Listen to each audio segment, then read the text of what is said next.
The cabin shook violently. Passengers pressed their faces against windows. Two F-22s circling close, red lights flashing ominously. Radio crackled directly into the cabin speakers. "Raptor lead. We've lost authentication codes. Target ahead is locked. Confirm. Is this Falcon?" Screams erupted. "They've mistaken us. They're about to fire."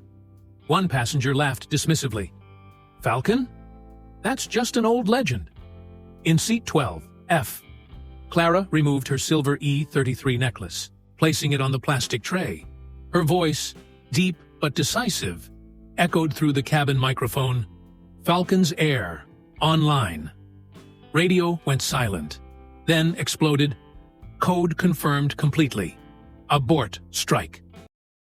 The overnight flight from Boston to London hummed quietly through the Atlantic darkness. The cabin softly lit. Most passengers settled into the comfortable routine of business-class travel. Clara Jensen, 31 years old, sat in seat 12F with her blonde hair neatly pulled back, wearing a navy dress and crisp white blazer. Her appearance was professional, but unremarkable. Exactly what you'd expect from another business traveler crossing the ocean. She had her laptop open, studying what appeared to be aerodynamics documents, complex Mach number charts, pressure control diagrams, technical specifications that filled her screen with numbers and calculations.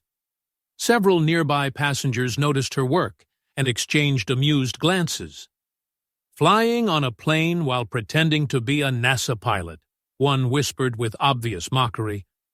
The man in seat 12D, a heavy-set businessman with an expensive watch and condescending demeanor, chuckled loudly enough for Clara to hear.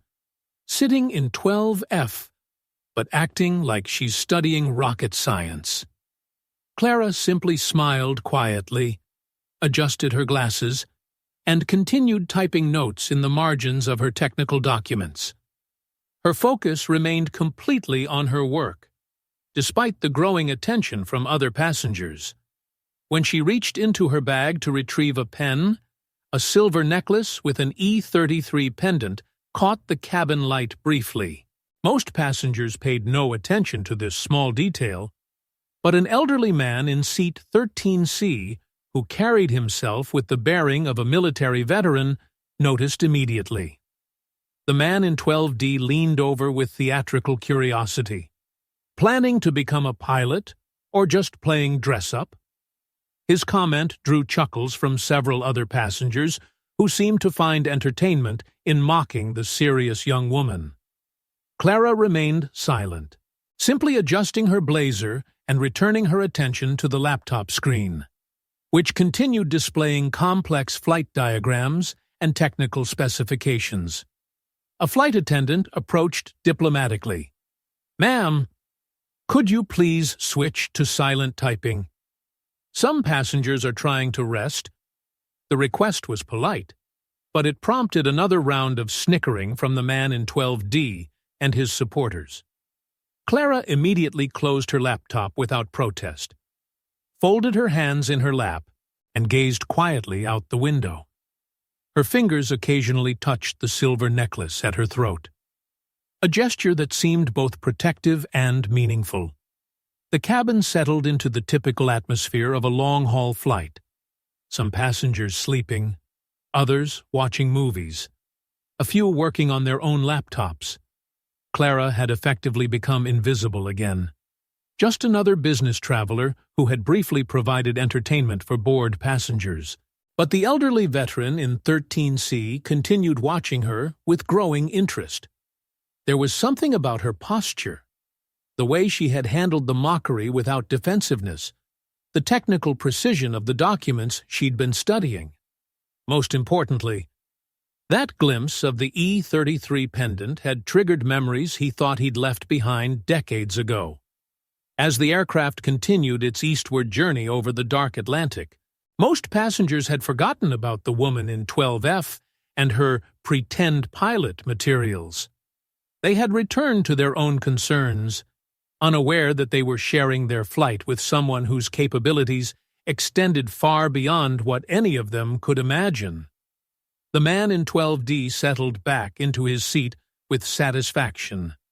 Having established his social dominance over the presumptuous young woman, he had no idea that his mockery had been directed at someone whose authority could command respect from military forces across multiple continents.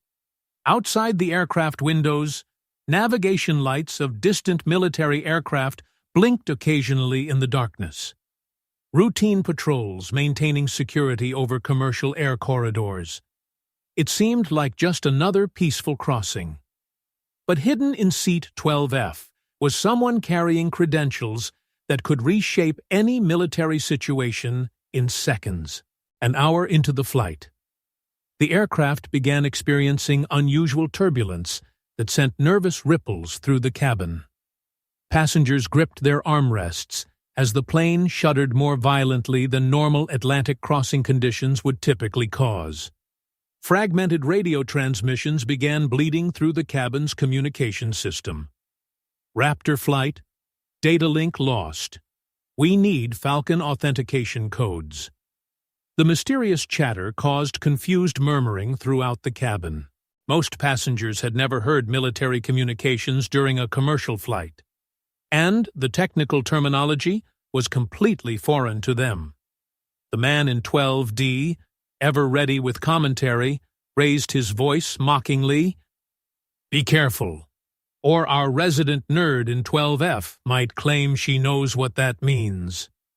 His comment drew the expected laughter from nearby passengers. Clara remained perfectly still, but she had quietly reopened her laptop. Her screen now displayed emergency frequency charts and authentication protocols that looked far more sophisticated than the earlier aerodynamics documents. A little girl in row 11 stared curiously at Clara's screen, but her mother quickly pulled her away, whispering, "Don't look. That woman is just daydreaming about being important." The radio interference intensified, and suddenly, clear. Urgent transmissions burst through the cabin speakers. "Target lock confirmed. Repeat. Target lock. All units, confirm hostile or friendly." The cabin erupted in panic. Passengers who had been calmly reading or sleeping were suddenly shouting questions, demanding answers from flight attendants who looked equally confused and frightened. Several passengers screamed, "They've mistaken us for someone else. They're going to shoot us down." The head flight attendant grabbed the cabin communication phone, but her hands were shaking too badly to operate it effectively. The technical complexity of military radio protocols was completely beyond her training. The man in 12D, seeing an opportunity to play hero, jumped up and proclaimed loudly, "Give that to me! I've played flight simulator games. I know how these things work." He grabbed the communication device and began pressing buttons randomly, producing nothing but static and electronic squealing. His expertise was clearly non-existent, and his fumbling attempts were making the situation worse rather than better. The entire cabin watched this embarrassing display with a mixture of terror and dark humor. Their lives were potentially in danger, and their self-appointed rescuer was proving to be completely incompetent. Clara slowly removed her silver necklace, the E33 pendant catching the overhead lights as she placed it carefully on her tray table. The metal gleamed with the weight of history and authority that none of the other passengers could recognize. The elderly veteran in 13C, who had been watching the developing crisis with growing concern, leaned forward and spoke just loudly enough for Clara to hear, "Falcon's lineage. I never expected there was still someone carrying the code." His words were lost in the general chaos, but Clara heard them clearly. For the first time since the crisis began, she made direct eye contact with someone who understood exactly what that pendant represented. The military transmissions were becoming more urgent. Authentication required immediately, or we proceed with defensive measures. All commercial aircraft in sector, identify yourselves now. The man in 12D was still fumbling with the communication equipment, his flight simulator knowledge proving utterly useless in a real emergency. Sweat was pouring down his face as he realized that his moment of attempted heroism was turning into public humiliation. Other passengers were shouting suggestions, prayers, and panic-driven demands for someone to do something about their situation. The cabin had descended into barely controlled chaos, with no clear leadership or expertise to guide them through the crisis. Clara's laptop screen now showed detailed military frequency allocations and authentication protocols that would have been classified information to most civilians. Her fingers moved across the keyboard with the precision of someone who had used these systems many times before. The radio chatter was reaching a crescendo of urgency.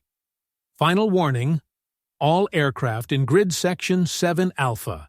Authenticate immediately or be considered hostile. We have authorization to engage.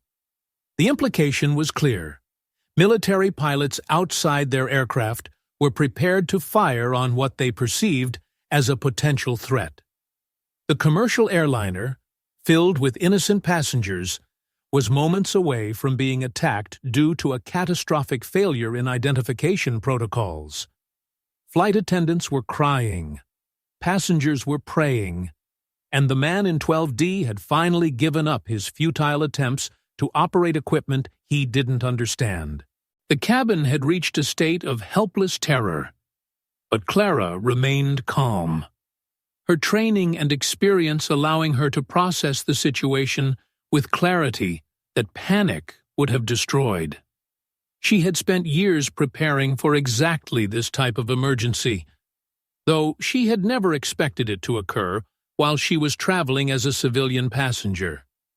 The silver E-33 pendant lay on her tray table like a key to a door that only she knew how to open. The weight of responsibility was familiar, even though the circumstances were unprecedented. Outside the aircraft, F-22 fighters were maintaining their intercept course, pilots following protocols that would protect national security at any cost. They had no way of knowing that their target was a commercial flight, unless someone with the proper authority could establish communication and provide authentication. Time was running out, and Clara realized that her fellow passengers' survival depended on her willingness to reveal capabilities she had kept hidden throughout her civilian life. The moment of decision had arrived. Clara stood up from seat 12F with the fluid confidence of someone who had been trained for exactly this situation. Her navy dress and white blazer suddenly looked less like business attire and more like a uniform worn by someone with serious authority. She walked directly to where the head flight attendant was standing, laptop still in her hands, and connected her headset cable to the cabin communication system. Her movements were precise, practiced, and completely different from the fumbling attempts they had all witnessed moments earlier. The man in 12D, still holding the communication device he couldn't operate, stared as Clara calmly entered frequency 243.0 into her laptop and established a clear connection to the military channels. Her voice, when she spoke into the microphone, carried absolute authority. Falcon's Heir, lineage echo. The effect was immediate and electric. The chaotic radio chatter that had been filling the cabin suddenly went completely silent, as if every military frequency in the Atlantic had simultaneously stopped to listen. Then, from AWACS control somewhere far below, came a voice tinged with disbelief. "Say again. Falcon's Heir, authenticate immediately." Clara responded with a rapid sequence of alphanumeric codes that flowed from her memory like a native language. The authentication was brief, precise, and clearly recognized by command structures that operated far above the level of commercial aviation. Outside the aircraft, The F-22 pilots' voices came through with unmistakable reverence. Authentication confirmed. Falcon's Heir verified. All units, stand down immediately. The transformation in the cabin was instantaneous and complete. Passengers who had been screaming in terror just moments earlier now sat in stunned silence, finally understanding that the woman they had been dismissing was someone with authority that reached into the highest levels of military command. The man in 12D, who had been so vocal in his mockery and so confident in his own capabilities, was now pale and sweating. He stared at Clara as if seeing her for the first time, realizing that his attempts at heroism had been not just inadequate, but potentially dangerous. The captain's voice came over the PA system with barely controlled relief. All passengers remain seated and silent. We have professional assistants handling this situation. When the man in 12D attempted to interject with some face-saving comment, the captain's voice returned with steel in it. Passenger in 12D, you have interfered with emergency procedures. Security will be waiting for you upon landing. A ripple of satisfaction went through the cabin. The passengers who had witnessed his mockery and his failed attempt to play hero were now seeing him face consequences for his behavior. Clara continued coordinating with the military frequencies, her voice calm and professional as she established secure communication channels. Corridor cleared. Authentication confirmed. Resuming normal flight operations. The response from multiple F-22 pilots was immediate. Roger, Falcon's Heir. Corridor secured. Threat assessment complete. Thank you for your service. Radar screens throughout the region showed the immediate results of her intervention. Aircraft that had been locked in potentially deadly confrontation shifted into protective formation. Threat indicators changed from red to green. What had been a crisis spiraling toward tragedy became a textbook example of proper authentication and tactical coordination. The passengers watched in amazement as this woman, who they had dismissed as someone playing dress-up, commanded military assets with expertise that was clearly the result of years of training and experience. The elderly veteran in 13C nodded with deep satisfaction. His earlier suspicions completely confirmed. He had recognized something in Clara that others had missed. The bearing of someone who carried genuine authority, not just pretended expertise. As the immediate crisis resolved, Clara methodically disconnected her equipment and returned her laptop to its case. Her demeanor shifted back toward the quiet professionalism she had displayed before the emergency. But now everyone understood that her reserve was a choice, not a limitation. The head flight attendant approached with obvious gratitude and embarrassment. "Ma'am, I apologize for how you were treated earlier, and I want to thank you for what you just did." Clara accepted the thanks graciously. "You maintained cabin order during a very difficult situation. That takes real skill and courage." Her response demonstrated the same leadership qualities she had shown during the crisis, generous with credit for others, focused on moving forward rather than dwelling on past mistakes. The man in 12D attempted to approach with stammering apologies, but Clara's response was measured and professional. "The captain has already addressed the situation appropriately. No additional discussion is necessary." The way she handled both the military crisis and its aftermath showed a maturity and grace that made the earlier mockery seem not just inappropriate, but pathetically misguided. Throughout the cabin, conversations had shifted completely. Passengers who had been quick to judge based on appearances were now questioning their own assumptions about everyone around them. The little girl from row 11, who had been curious about Clara's laptop screen earlier, now stared with wide-eyed wonder at someone who had just saved all their lives. Radio confirmations continued flowing in from various military units. Falcon's airspace secured. Normal operations resumed. Thank you for your assistance. Clara carefully folded her silver E-33 necklace and returned it to her pocket. The pendant that had seemed like simple jewelry was clearly something far more significant, a symbol of authority and responsibility that she carried with quiet dignity.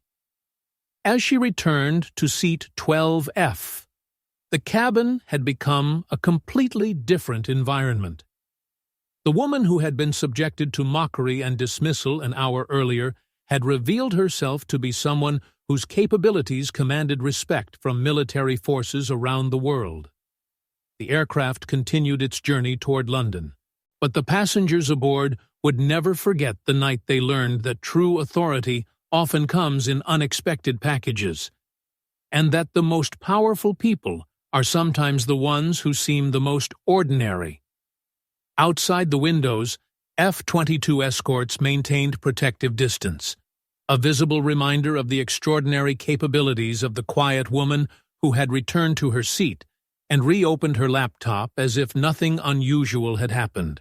The elderly veteran caught Clara's eye one final time and nodded with the deep respect of one service member acknowledging another. He understood, perhaps better than anyone else aboard, the weight of what they had all witnessed. Military call signs like Falcon's Heir weren't awarded casually. They represented legacies of service, sacrifice, and exceptional capability that transcended normal rank structures and commanded instant recognition across all branches of the armed forces. The crisis was over, but the lesson would last forever. Clara returned to seat 12F and settled back into her routine as if the life-or-death crisis had been nothing more than a minor interruption to her work. Her white blazer remained crisp, her demeanor calm and professional. But the entire cabin atmosphere had fundamentally changed. The little girl from row 11, who had been pulled away from Clara's laptop screen earlier, now approached shyly with a piece of candy. "Thank you for saving us." Clara accepted the gift with a gentle smile that showed genuine warmth beneath her professional reserve. The elderly veteran in seat 13C slowly made his way over to Clara's row, carrying a faded photograph. The image showed a young soldier standing beside an A-10 aircraft in what appeared to be a desert environment. Dust and harsh sunlight creating the atmosphere of a combat zone. He handed the photo to Clara, who studied it carefully before returning it with a respectful nod. "Falcon saved my life once, 30 years ago. Now, his heir has done the same." Clara simply bowed her head in acknowledgement, understanding the weight of legacy and service that connected them across decades and experiences. The man in 12D sat hunched in his seat, unable to meet anyone's eyes. The contrast between his earlier arrogance and his current humiliation was stark and unmistakable. He had learned, in the most dramatic way possible, that competence and authority don't always announce themselves loudly. The head flight attendant moved through the cabin with an official incident report, documenting the interference with emergency procedures. She placed the form directly in front of the man in 12D, who signed it without protest, finally understanding the seriousness of his earlier behavior. The cabin atmosphere had transformed completely. Where there had been mockery and dismissal, there was now respect and genuine appreciation. Passengers who had been laughing at Clara just hours earlier were now looking at her with something approaching awe. Conversations throughout the aircraft had shifted dramatically. Business travelers who had initially judged Clara based on her appearance and age were now questioning their own assumptions about the people around them. One passenger whispered to another, Makes you wonder who else we might have underestimated. The comment reflected a broader recognition that expertise and authority often come in unexpected packages. Flight attendants noted the change in passenger dynamics with professional satisfaction. What had started as a flight with social tension and casual cruelty had become a community united by shared experience and mutual respect. Social media posts began appearing as passengers shared their experience, though most were careful not to reveal specific details about Clara's identity or capabilities. The hashtag number sign "Never Judge Appearances" began trending, with travelers sharing stories about times they had made incorrect assumptions about fellow passengers. The aircraft's crew documented the incident in their official log, recording both the successful resolution of the external crisis and the internal lesson about respect and proper behavior during emergencies.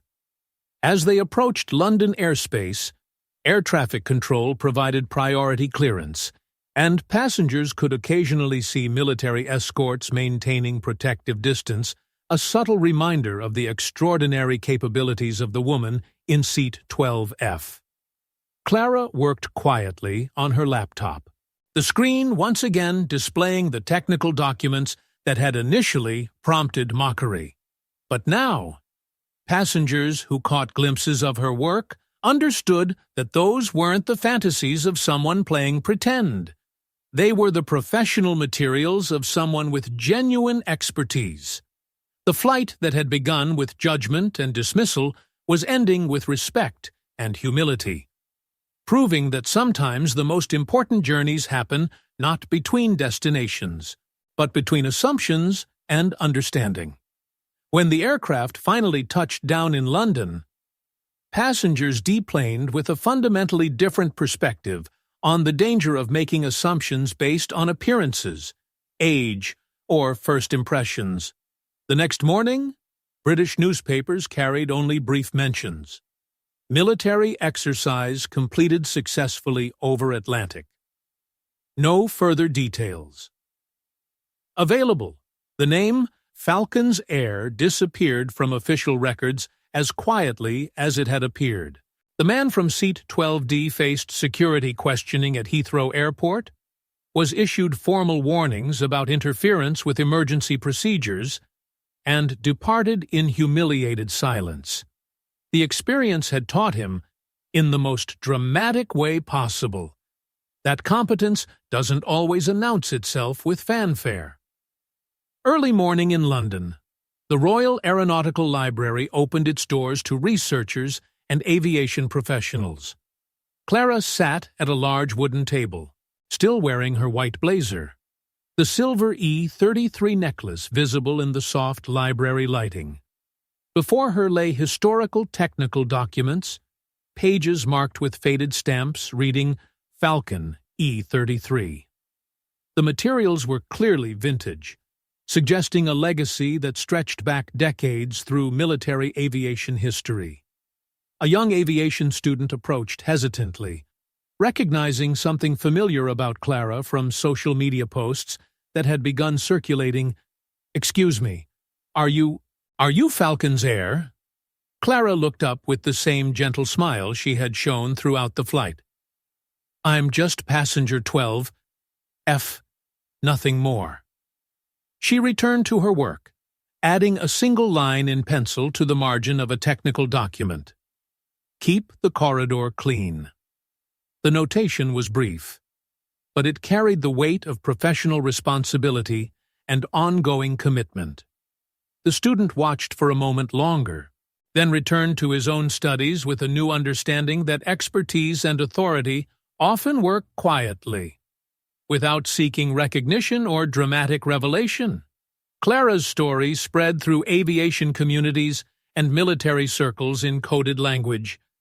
But for most people, it became something simpler and more universal, a reminder that the most capable people are often the ones who seem the most ordinary. Passengers from the flight carried their own lessons forward. Parents used the story to teach their children about respect and the danger of making assumptions. Business travelers found themselves looking more carefully at their fellow passengers, wondering what hidden strengths and capabilities surrounded them. The elderly veteran wrote in his military blog, "That night, I witnessed a legacy passed down through generations, carried by someone who looked like any other business traveler, but commanded respect from the sky itself." As Clara prepared to leave the library and continue with her day, she reflected on the previous night's events. She had not sought recognition or dramatic revelation. Circumstances had simply required her to step forward when others could not. The lesson extended far beyond one aircraft or one crisis. In a world quick to judge based on appearance, profession, or social status, the story served as a powerful reminder that strength, wisdom, and capability often come in unexpected packages. Sometimes, the person you underestimate the most is the only one with the authority to save everyone. If you believe in stories that touch the heart like this one, leave a comment. And don't forget to subscribe to SN Quiet Stories. We tell the stories that shouldn't be forgotten. Real people are creating and telling stories, not mass-produced AI.